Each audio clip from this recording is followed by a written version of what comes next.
Bonjour à toutes et à tous. Alors aujourd'hui, je vais vous proposer l'exercice 3 de Polynésie, septembre 2024, qui porte sur les suites en fait. Et puis, vous aurez dans le descriptif de la vidéo un polycopié en format PDF, ainsi qu'un lien vers mon blog. Vous pouvez trouver divers documents de maths spécialité, maths experte. L'énoncé, on considère une pyramide à base carrée formée de boules identiques empilées les unes sur les autres. Le premier étage situé au niveau le plus haut est composé d'une boule. Le deuxième étage, niveau juste en dessous, est composé de 4 boules. Le troisième étage possède 9 boules, etc. Et puis le énième étage possède n carré boules. Pour tout entier n super égal à 1, on note un, le nombre de boules qui composent le nème étage en partant du haut de la pyramide.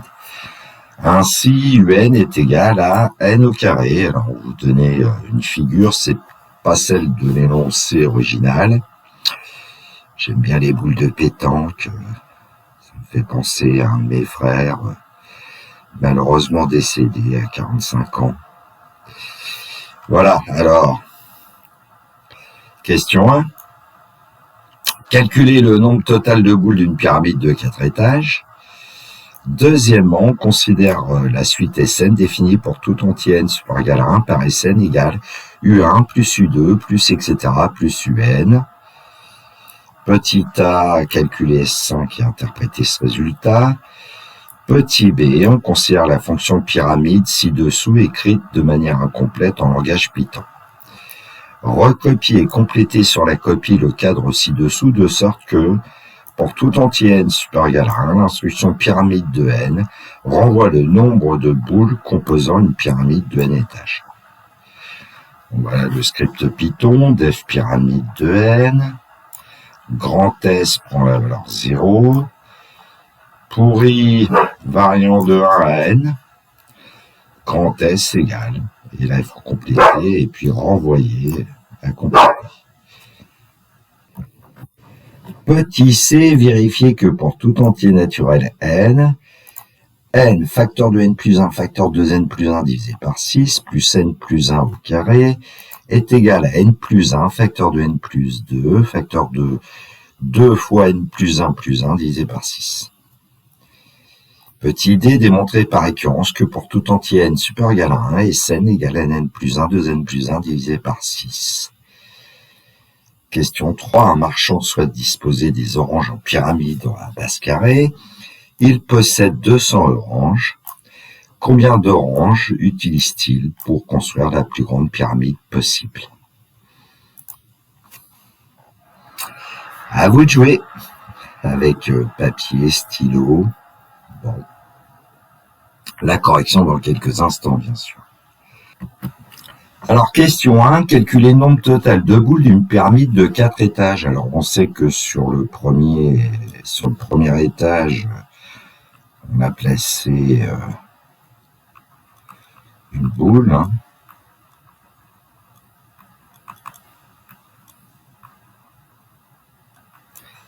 Sur l'étage 2, il y en a 2 au carré, 4 boules. On le disait dans le texte d'ailleurs, hein, si vous le reprenez. Sur l'étage 3, il y avait 9 boules.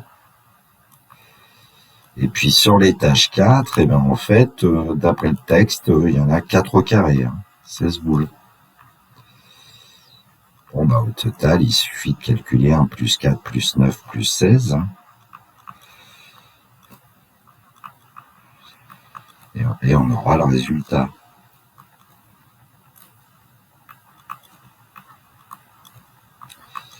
Donc, 30. On fait une petite phrase en français. Une pyramide de 4 étages possède 30 boules. Question 2, petit a, calculer 5 et interpréter ce résultat. Alors, on vous disait dans le texte que pour tout entier n super égal à 1, Sn égale U1 plus U2 jusqu'à Un. Donc, Sn, c'est en fait 1 au carré plus 2 au carré plus etc. jusqu'à n au carré. Alors, par exemple, pour calculer S5, on peut dire que c'est 1 au carré plus 2 au carré plus 3 au carré plus 4 au carré plus 5 au carré.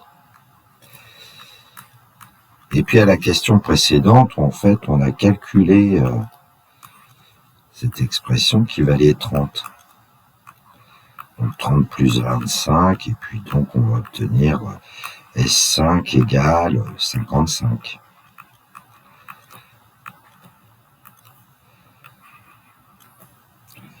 Bon, j'ai oublié des donc au fur et à mesure. C'est toujours mieux de mettre un mot de liaison.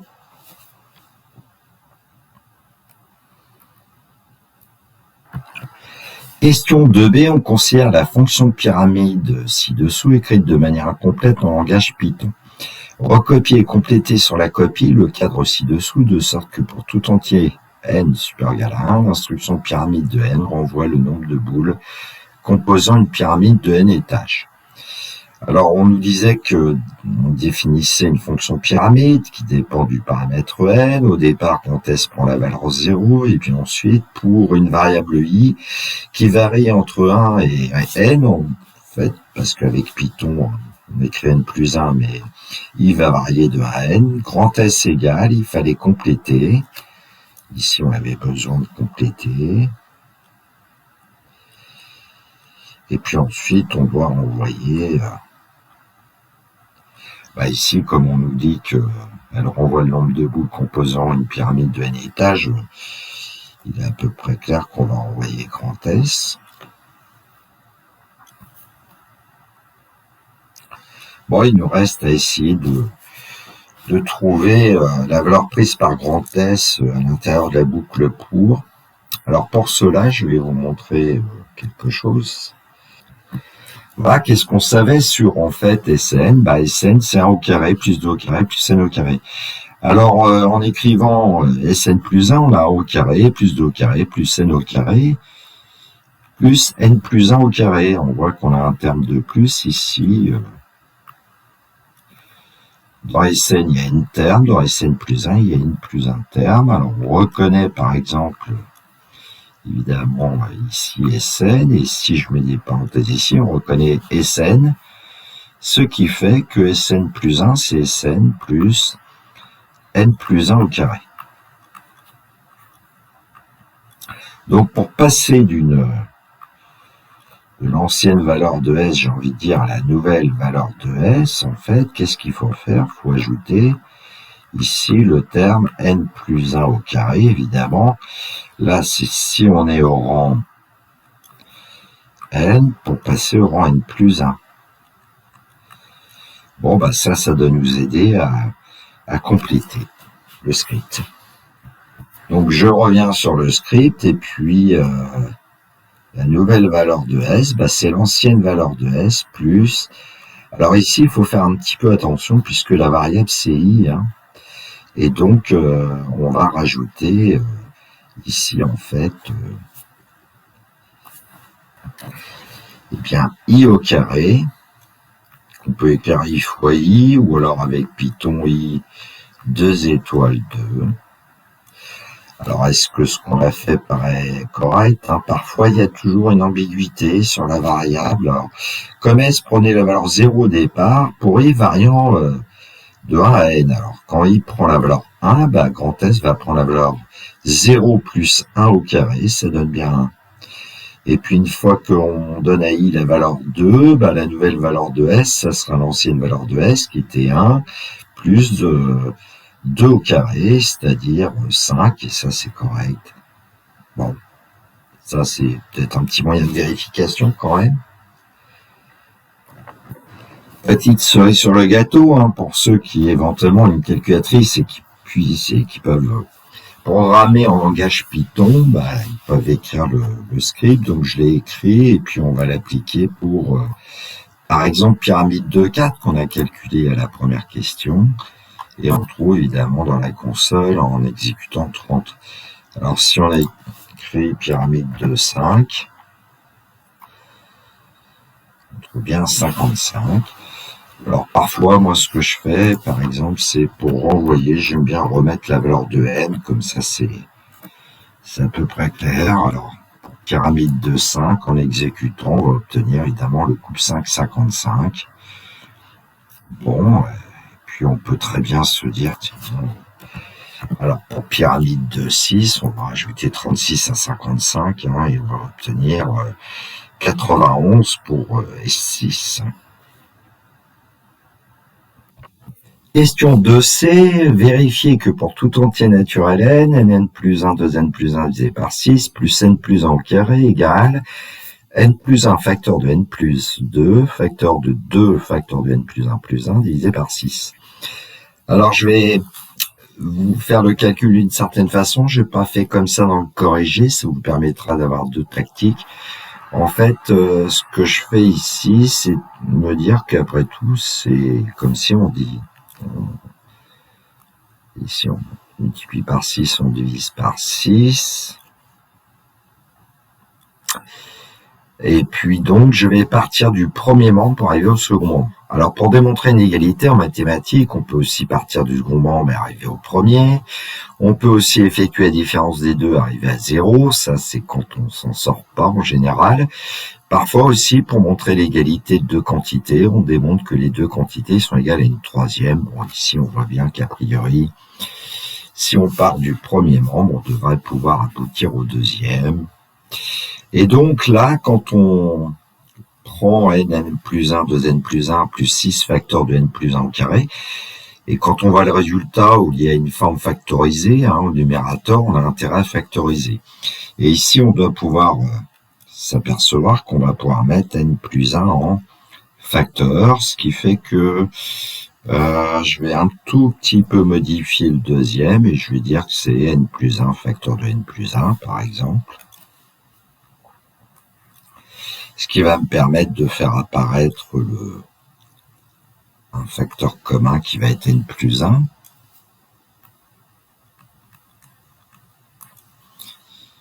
Voilà, ça c'est pour les idées au brouillon. Après, pour rédiger,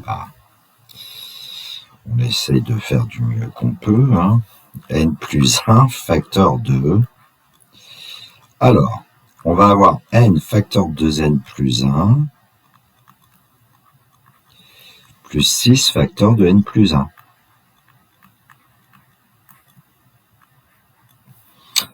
Alors, dans le crochet, on s'aperçoit qu'il n'y a pas de factorisation possible, donc on va développer 2n carré plus n plus 6n plus 6, ce qui va nous donner n plus 1 facteur de... Si on simplifie un peu, 2n carré plus 7n plus 6.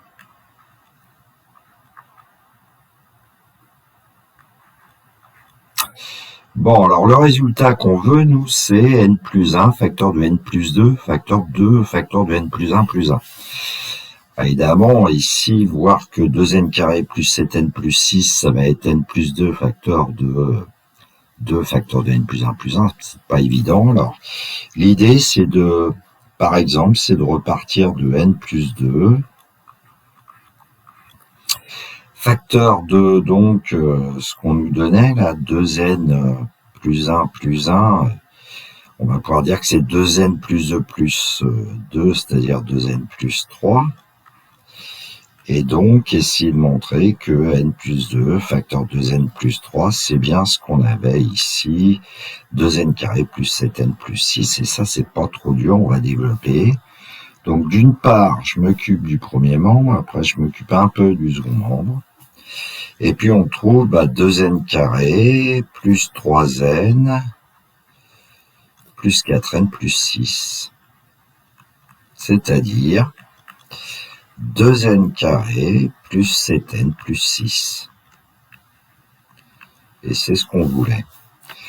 Donc, avec ces idées au brouillon, on doit pouvoir faire une rédaction à peu près propre ensuite pour bien démontrer l'égalité qui était demandée.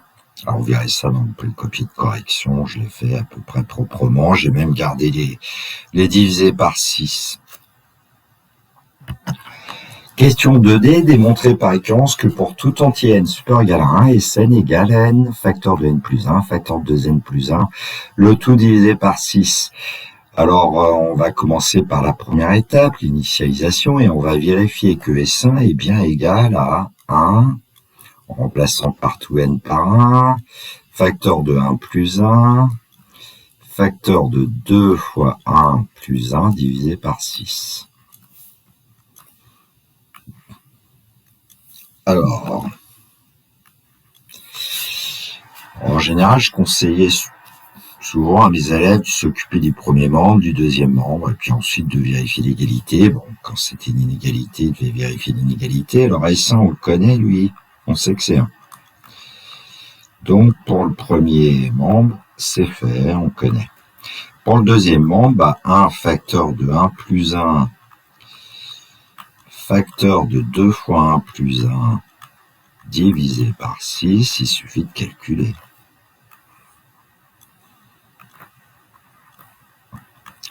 On obtient,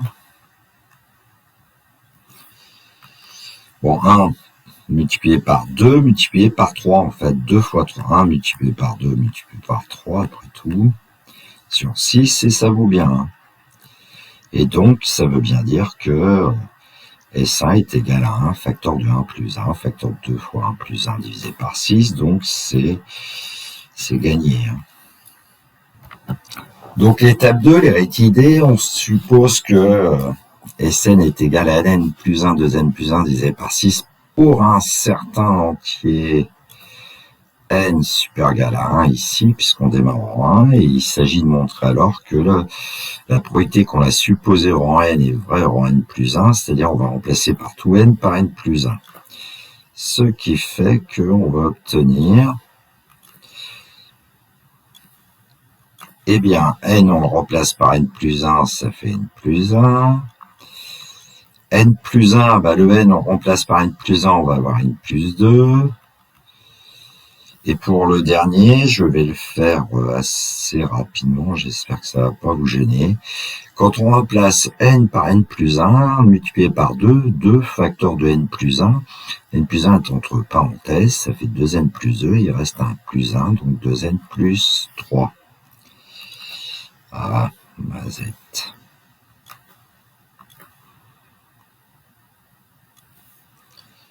Deux n plus 3.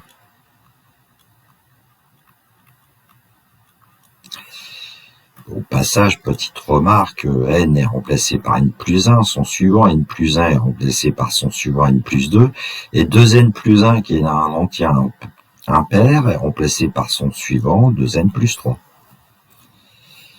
Bon, c'est pas un petit peu, on va essayer de faire notre démonstration, et là, pour notre démonstration, il faut connaître le lien entre Sn plus 1 et Sn, et je l'ai déjà fait, hein, donc je vous renvoie à ce que j'avais fait à un moment donné au niveau du script Python. On sait que Sn plus 1, c'est Sn plus n plus 1 au carré.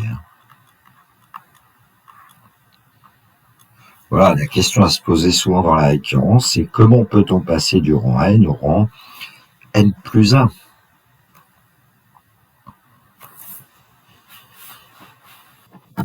Donc, on va pouvoir dire que Sn plus 1, c'est, eh bien, par hypothèse de récurrence, Sn, on connaît. C'est n plus 1, facteur de 2n plus 1 divisé par 6.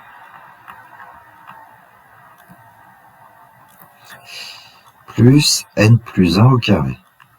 Et justement, à une question précédente, cette expression, nous l'avons calculée. Et donc, Sn plus 1, ça va être, eh bien, n plus 1, facteur de n plus 2, et puis facteur de 2, facteur de n plus 1 plus 1. Et donc, ce que j'avais fait tout à l'heure de remplacer 2n plus 1 ici, en remplaçant n par n plus 1 pour trouver 2n plus 3, ça ne servait pas à grand chose, donc je vais le remodifier ici, parce que ici, on va avoir le résultat. Donc voilà, le 2n plus 3 que j'avais écrit. eh bien, on va écrire que c'est, en remplaçant n par n plus 1, là, crochet 2 facteur de n plus 1 plus 1. Donc, en fait, l'énoncé vous aidait, éventuellement, mais enfin bon. Moi, il m'aidait pas trop, finalement, parce que j'ai des réflexes. Voilà. Et donc, on est bien arrivé à ce qu'il fallait, grâce à la question précédente notamment. Alors ici, il faudrait dire qu'on utilise l'hypothèse de récurrence. Et puis ici, il faudrait dire qu'on utilise la question précédente. Donc d'après 2C, je crois. Voilà.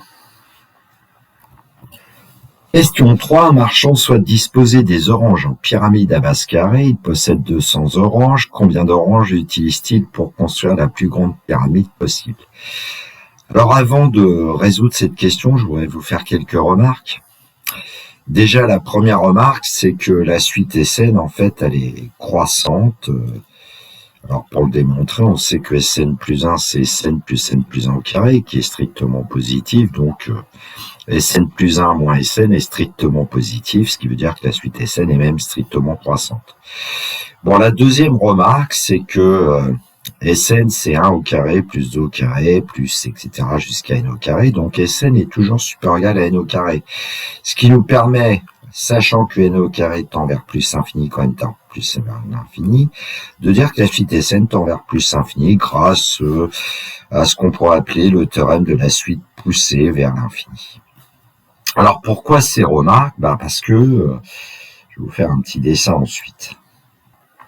Donc voilà le schéma que je vous propose avec petit n au-dessus de l'axe des réels si on veut et Sn la valeur. Alors, je vous ai mis quelques valeurs qu'on va retrouver avec une calculatrice après. Et puis comme Sn tend vers plus infini en croissance, ça veut dire que à un moment donné, on va bien avoir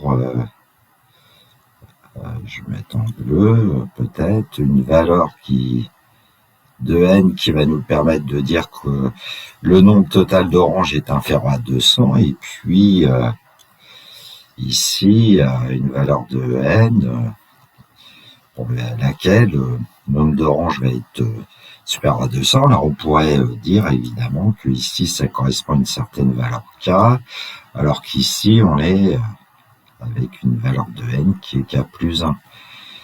Et donc, voilà, ça justifie le fait qu'à un moment donné, on va pouvoir construire une pyramide avec un maximum d'oranges.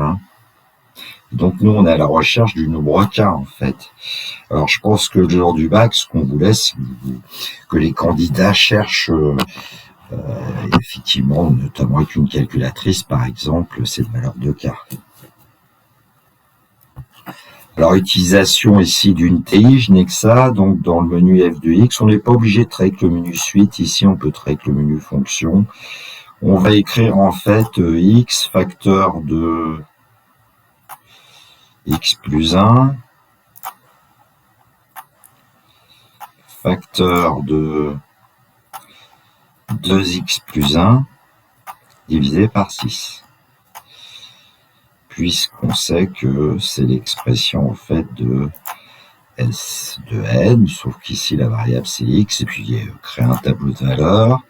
Tout en haut au-dessus de fenêtre def table, on va démarrer à 1.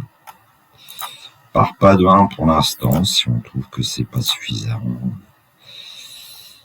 On fera autrement, donc on retrouve nos premières valeurs de Sn, et notamment S4 et S5 qu'on a calculé dans l'exercice. S6, 91, S7, 140, et puis là, S8, 204. Donc on dépasse le nombre total d'oranges dont on dispose, qui est 200, ce qui veut dire qu'on pourra construire une pyramide à 7 étages avec nos 200 oranges. Donc je vous ai indiqué la valeur de S7, 140, S8, 204. Je les ai placés ici sur le dessin, donc on pourrait même préciser qu'ici k est égal à 7 et du coup k plus 1 c'est 8. Et donc S7 est plus petit que 200, qui est plus petit que S8, donc le marchand va utiliser 140 oranges. Et n'oubliez pas qu'avec une orange, tout s'arrange. Alors, petite cerise sur le gâteau, et si on nous avait demandé un script Python qui affiche cette plus grande valeur de l'entier n supérieur égal à 1, tel que Sn finalement soit inférieur ou égal à 200. Alors, j'ai créé un script Python, je l'ai appelé marchand. Bon, au départ, j'ai pris n prend la valeur 1 et s prend la valeur 1, puisqu'on sait que S1 égale 1. Tant que S est inférieur ou égal à 200, alors n va prendre la valeur n plus 1, la valeur suivante, au départ sera 2. On calculera S2, S prend la valeur S plus n au carré ici. Et éventuellement, on calculera S3, S4, alors S5, on sait que ça va se passer puisque on connaît les premières valeurs de Sn. Alors attention ici parce que habituellement, on fait afficher le plus petit entier naturel n tel que Sn est plus grand que 200, mais ici, c'est le plus grand entier naturel n tel que Sn soit inférieur égal à 200. Donc, en fait, déjà, la somme S, on a dépassé 200. Donc, si on veut faire apparaître la somme qui nous intéresse, eh bien, on va retirer à S n au carré. Et puis à n, on va retirer 1 puisque on l'avait dépassé. Alors, ne changez pas l'ordre de ces deux instructions parce que là, vous auriez une surprise. Bon, on va faire fonctionner ce script Python. Exécution, et dans la console à droite, on va obtenir évidemment le couple 740. Deuxième cerise sur le gâteau, bon, on vous interrogera pas au bac là-dessus, mais c'est uniquement pour avoir le nuage de points. En fait, c'est le script que vous venez de voir, mais je l'ai juste un peu modifié pour qu'on puisse voir en direct, voilà, les points de coordonnées n et Sn pour n entier, compris entre 1 et 8 ici, hein. C'est juste pour bien voir que en 8, on dépasse bien la valeur 200, alors que ici en 7, on était en dessous. Et puis je me suis arrangé pour qu'il renvoie à nouveau le couple qui nous intéressait. Alors je voudrais juste revenir sur le fait que pour tout entier n supérieur égal à 1 et Sn, c'est-à-dire la somme 1 au carré plus 2 au carré plus etc. plus n au carré est égal à n plus 1 2n plus 1 sur 6. Alors il y a des moyens de démontrer cette égalité sans une récurrence. Bon, c'est plus tout à fait dans les programmes de l'enseignement secondaire, à une époque on pouvait le faire. Il y a aussi des méthodes géométriques. Alors j'ai réalisé une vidéo sur ce sujet, plutôt dans l'esprit liaison terminale supérieure. J'essaierai de vous la mettre dans le descriptif de la vidéo. Voilà, cette vidéo est terminée pour moi. Bon, je vous ai fait quelques compléments qui peuvent être utiles, je pense, dans l'esprit d'un sujet de bac sur les suites. Il me reste à vous souhaiter une très belle journée. Surtout, prenez bien soin de vous, hein, que la force soit avec tous les étudiants. Et il me reste à vous dire le classique, au revoir.